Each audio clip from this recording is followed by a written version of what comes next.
Den digitale patient er tiltænkt sundhedspraktikere i særdeleshed, som jo har fået en lang række nye muligheder med de mange teknologiske løsninger.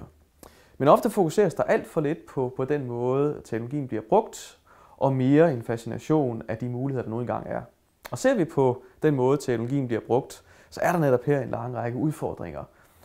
Ikke bare sådan teknisk i forhold til sikkerhed, som også er vigtigt at fokusere på, men i særdeleshed også nogle etiske spørgsmål, eksistentielle overvejelser, som er vigtige at have med, når man som sundhedspersonale i stadig større omfang arbejder med sundhedsinformatik. Når man taler om datasikkerhed, så taler man ofte om IT-systemerne og deres sikkerhed, og meget sjældent om patienterne og deres anvendelse og hele det rum, som er omkring den enkelte.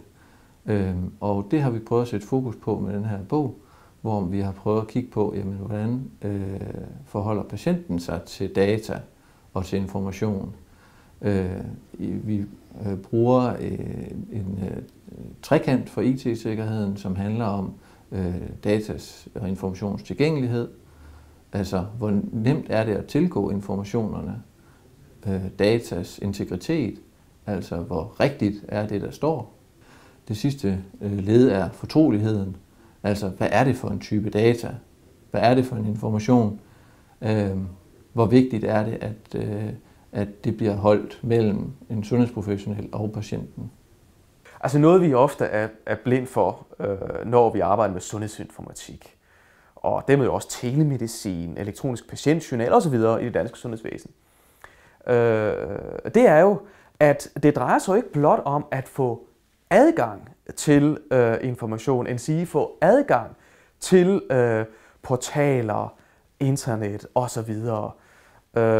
Det drejer sig om, det er at kunne forvalte det, kunne anvende det, kunne bruge det. Og det gælder både blandt sundhedspersonalet, men det gælder jo i særdeleshed blandt patienter.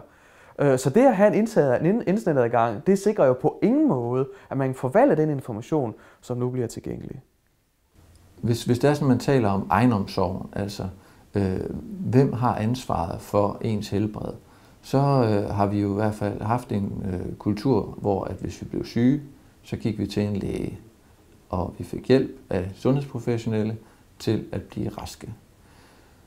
Når det er sådan, at vi uddelegerer opgaverne omkring egenomsorg ved at give patienterne en masse information om deres og tilgang til deres egne informationer 24 timer i døgnet, 7 dage om ugen, 365 dage om året, kan de gå ind og se deres egne profiler.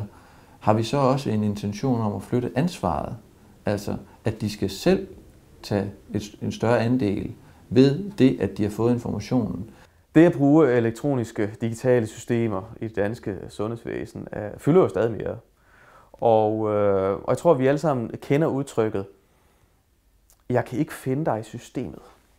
Pludselig har vi i dansk sundhedsvæsen i dag, hvor det er vigtigt, at man er i systemet, end at man må sige, om så må sige, er udenfor. Så selvom jeg kan se patienten, så er det pludselig blevet desto mere afgørende, at jeg kan se dig i mit system. For hvis du ikke er der, så kan jeg overhovedet ikke gøre noget ved dig.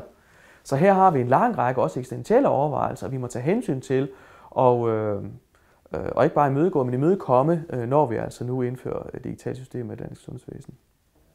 Altså med bogen om den digitale patient vil vi ikke bare skabe en lærebog, som er nødvendig for fremtidens sundhedspersonale. Vi vil også skabe en debatbog, som sikrer, at når vi indfører digitale systemer i det danske sundhedsvæsen, at det ikke kun bliver informationsarbejde, men også menneskearbejde i sundhedsinformatikkens tjeneste.